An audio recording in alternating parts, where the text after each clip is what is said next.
At a summit hosted by U.S. President Donald Trump in Washington, leaders of the Democratic Republic of Congo and Rwanda signed a peace deal aimed at resolving the ongoing conflict in the region.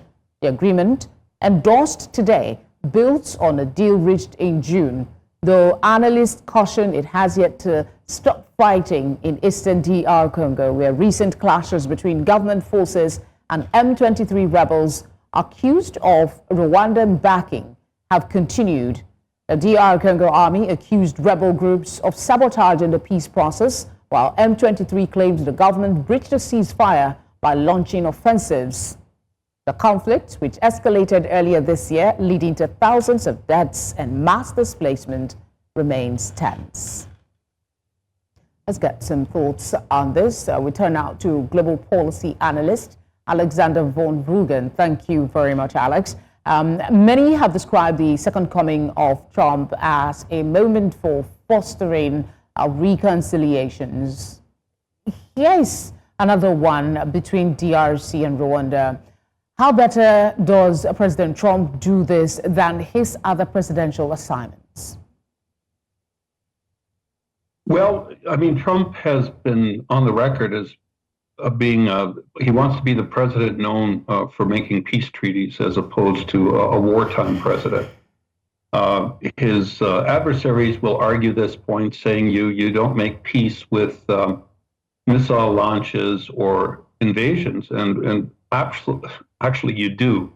What Trump has done in other countries, such as Yemen, in going after the Houthis that were bombing Israel, he didn't invade, he sent them a message.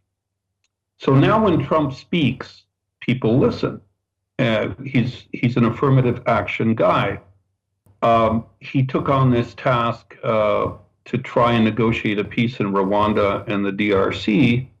I believe it was at the request of the president of the DRC to bring him in. And his partake in this peace treaty could be also the catalyst to reason and the catalyst to a prolonged peace. He's been commended by President Kagame for being fair and equitable to both sides without taking sides, which means he wants Africa or countries in Africa to solve their own problems. But if he can be the catalyst to reason, or the enforcer, if you want to call it, for whatever deal has been agreed to, then so be it. He'll take that role. So I think in his second term, he has the power in both the Senate and the House in America to allow him these autocratic moves and decisions, even though he's a president of a democratic country. But he really wants to go for peace. So henceforth, his involvement, I think, could be the catalyst to maintaining peace. On the flip side of this, there are those who are wondering why blocs like African Union, the East African Community, as the EAC, seem to be leaving their jobs for foreign nations to solve. I mean, is this crisis beyond regional blocs to have allowed Trump's intervention? I think it's been an evolution. A wise man named Albert Einstein said it best. He said, insanity is when you do the same thing over and over again and expect different results. This conflict in Rwanda and the DRC has been going on since, the Rwandan genocide in '94, and there's been skirmishes between conflicting groups, some state-sponsored, some private, and other countries have been involved. They've tried to negotiate deals; those have failed. And there's also warring factions between politicians that want to regain power. Most notably, not present in these negotiations in Washington were Joseph Kabila, who has been a disruptive force here, and I think getting to the peace talk table. To bring in a foreigner such as Trump, I think, as I mentioned a little earlier, he tends to be a catalyst to people listening because he takes affirmative action, and America has got a reputation of being the global policeman. After 30 odd years of watching this scenario unfold, I think it's time perhaps to bring in a new face, a new voice, and a voice of reason.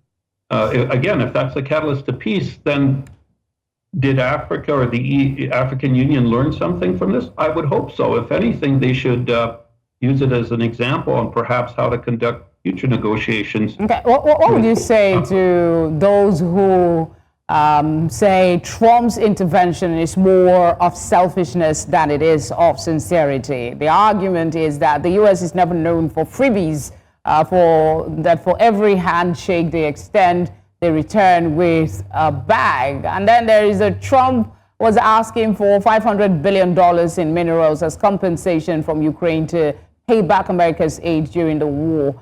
Now he is striking some critical investment deal with the duo of DRC and Rwanda beyond the peace deal. I want you to speak to that, please.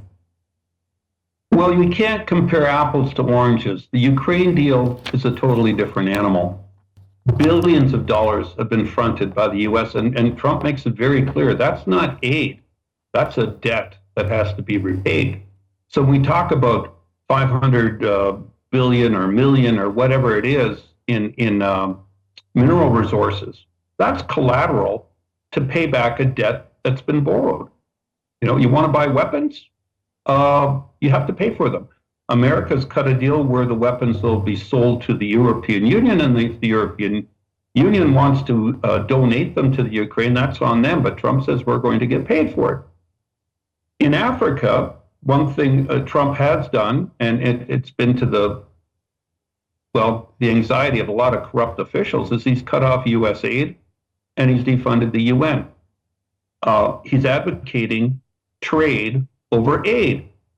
Okay. What's the difference here? If he's providing support to help the peace, and he wants to get paid back if that support costs America money, or if he has to advance weapons or whatever it is to keep the peace, I think he wants to show that they'll be paid back. But more importantly, I think he's trying to bring prosperity into the region so they don't have to go to war. I'm really so sorry to interject, but I'm told that's all the time we have for this conversation. Thank you, Alexander, for being here.